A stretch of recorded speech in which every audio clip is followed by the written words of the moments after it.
So because we are halfway through the year, I thought I would do an update on how I'm getting on with doing surveys and market research this year. It started out a bit slow. Things now seem to be picking up a bit. I've made a chart. Well, I have an ongoing chart which shows what things are doing the best.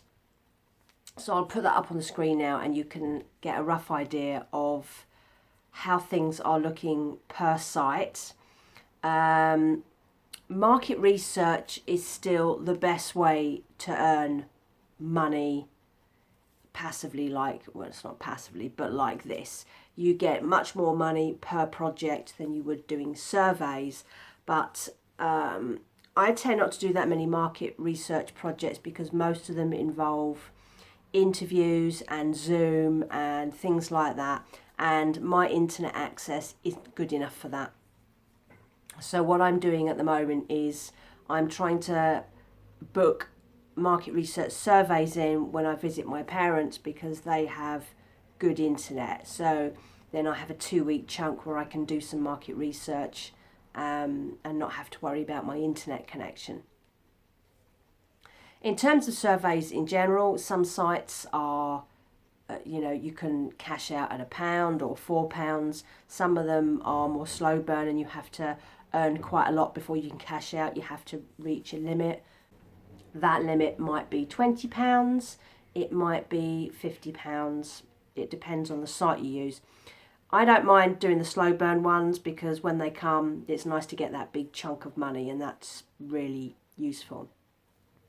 So as I say, this is how things are looking at the moment this year. In total so far this year, I've earned just under £1,000 doing surveys. And if you either can't work in a regular job, maybe you're housebound, maybe your health just doesn't allow it, maybe you are at home looking after children. There are so many different reasons where this might be a useful source of income for you. I use it as, it's not my best income earner, but it's a valuable resource for me. And I will always do surveys because it's an easy thing to do. If you're sitting at home in the evening watching TV, you can do surveys. If you're commuting and you're sat on a bus or a train, you can do surveys. I like that I can dip in and out of it as and when I have the time to do it. I find that really useful. So these are the sites that I'm using at the moment. And they're in order of who's paying out the best. My top payer under market research is eRewards, and that is a site that pays you. It's linked to Nectar, the Nectar rewards system that Sainsbury use. So you earn Nectar points rather than actual cash. But I find that really useful because I do shop at Sainsbury. So if I bank up loads of Nectar points, I can then go and get my food or items that I need, and I don't have to pay any money. So that helps to keep my food bill down. I have 2 sites that pay me eRewards, and the other one is Nectar Canvas. But eRewards is paying really well at the moment this year, and I do go through phases where I get really bored of taking surveys.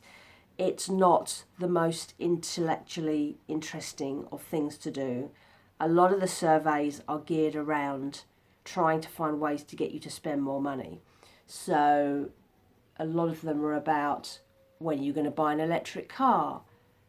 Do you buy this at the supermarket? Things like that. It's generally about things that companies are trying to work out how to make you want to buy their products. And I'm not much of a spender, so I find some of those surveys a bit annoying because that's not my mentality. I'm not really a shopper. Other things that can make it a bit annoying, so I've made a list here so I don't forget. You do find that a lot of your time gets a bit wasted. So I'm always amazed that so many of these survey sites ask you to fill in a profile, which is supposed to reduce down the number of surveys you get based on your lifestyle, things like that. So you won't get surveys that don't apply to you, but you still get a lot of those. And you'll also get a lot of surveys where they always ask you to do your demographics first. So they'll ask you your age, where you live, what you earn, what your household makeup is, all that sort of thing. And then they will ask you the question that starts the survey. And if that isn't relevant to you, you get screened out. And the only two sites that will pay you for your time, even if you don't complete the survey, are eRewards and Nectar Canvas. eRewards will give you 10 points if you screen out if you tried, and Nectar Canvas gives you 2 points, and that all gets uploaded directly up onto your Nectar card. So that's really useful. But all the others basically waste your time. And you do start to get a feel for what surveys are likely to be relevant to you. The more you do, you can see when it's coming that you're going to be screened out, and then you can drop out the survey. One of the other irritations is when a survey turns out to be longer than advertised. So you might see a survey advertised for, I don't know, a 10-minute survey, and you go in and it'll instantly tell you this is a 25-minute survey, and that really irritates me, and I will drop out of those. Lots of surveys pay less than the time taken, so usually it'll be how long it is in minutes, and then the pay will be per pence, or as it is with, say, eRewards, it'll be a number of points, and points equate to pence. And a lot of surveys will pay you less pence than there are minutes, and I just get rid of all of those surveys. I don't need that.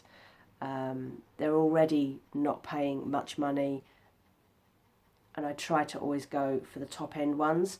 Now, because my demographic isn't terribly interesting, a lot of survey sites aren't particularly interested in me. A lot of survey companies that run through these sites that offer the surveys aren't particularly interested in me. I don't have a lot of spending power. I don't have a high profile job. I'm not going on lots of holidays and spending lots of money, so I do miss out on a lot of surveys, but fair enough. I mean, that's the way it is.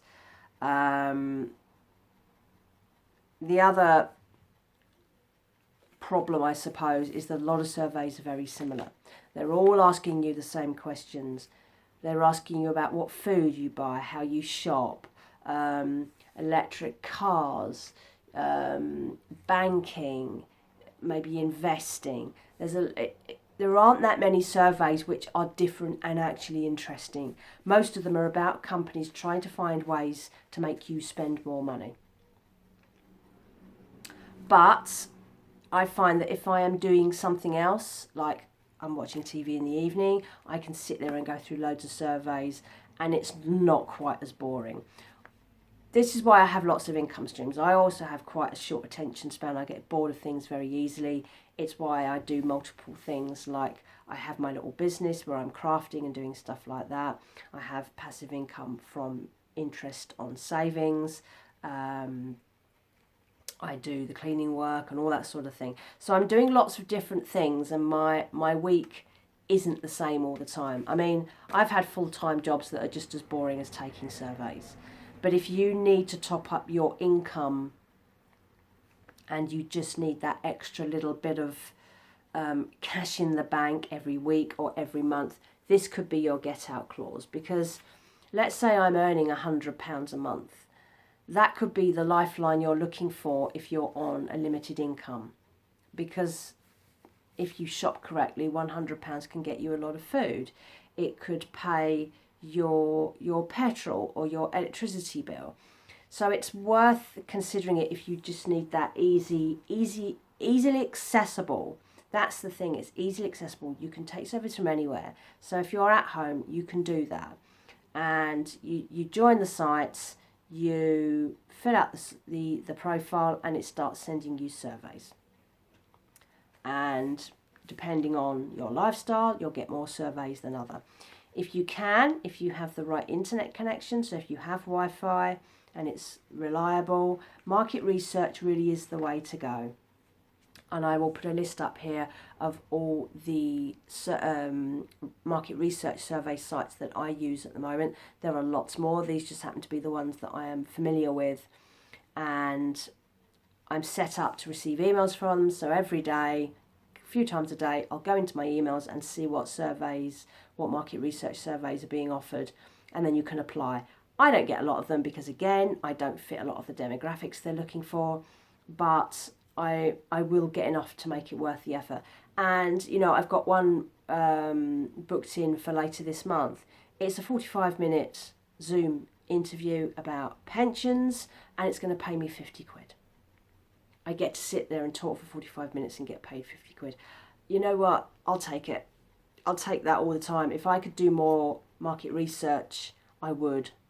Some of them don't require you to interview on Zoom. Some of them are like interactive web testing sites, so you just go in online and you tap away. You don't have to do a Zoom call. So with those, not having such a good internet connection isn't a problem. But you may also have somewhere where you can go to get your Wi-Fi. You know, there are lots of places that have free Wi-Fi, like your supermarket, a lot of fast food takeout places, and it may be that you can sit in there and do surveys like that.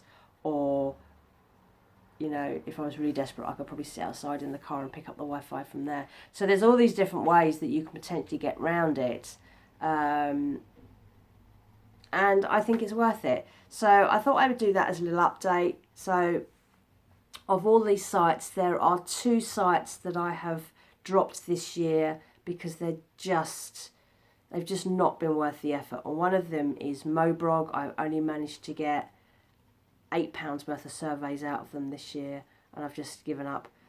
Prime Opinion, I've only managed to get £15 worth out of them this year. They used to be really good. I used to get loads of surveys from them, but it's the quality of the surveys has really dropped. The paying out is the money per survey has got really, really bad, and I just can't be bothered with it. I have all these other suits, all these other sites. A lot of these are slow burn. So there are lots of sites where you have to earn a certain amount of money, like Y-Surveys, YouGov, branded surveys. You cash out when you reach a certain amount. I don't get a lot of surveys with them, so I cash out once a month. Opinio, you have to reach 10,000 points before you can cash out. But I've already cashed out twice this year, so it's not too bad for what you have to do. Mingle's another one. YourView, ViewsBank, and Shopix as well. Shopix is a site where you photograph and upload your shopping receipts, and that's pretty much all you have to do. So you get a receipt, you take a photograph of it, or you can also forward receipts that you've had via email, like eBay and Amazon and stuff like that. And you get so many points for uploading it, you get so many extra points for uploading it the same day that you made the purchase, and you just accrue points like that. And every so often they'll send you surveys where you'll get like extra points in the form of scratch cards, and they sometimes send scratch cards through anyway. You scratch it off and you might get some bonus points. And again, that's a bit of a slow burn, but the amount of effort that is required to do that is so minimal. You know, you're taking a picture of a shopping receipt. That's all you have to do. It's so easy to do. So that's really my update on survey income. So if you are looking for a small but vital lifeline in terms of additional income because of your current situation, your setup, it's worth giving it a go. If you have a smartphone, some of the sites also run website versions. Market research is often on website. Some of the sites like Mingle and YouGov and Y-Surveys will run actual websites. Not all of them are on apps on smartphones. So there is still access there even if you don't have a smartphone, but you have access to the internet. And of course you'll need access to the internet in one way or another for any of these things now. That's my little update. I hope that makes sense. It's worth considering if you need that extra little income boost every month just to help you get through. That's my update. I hope you found that interesting. Any questions, leave them below and I will get back to you. And thank you for watching my little update. Speak to you soon. Bye bye.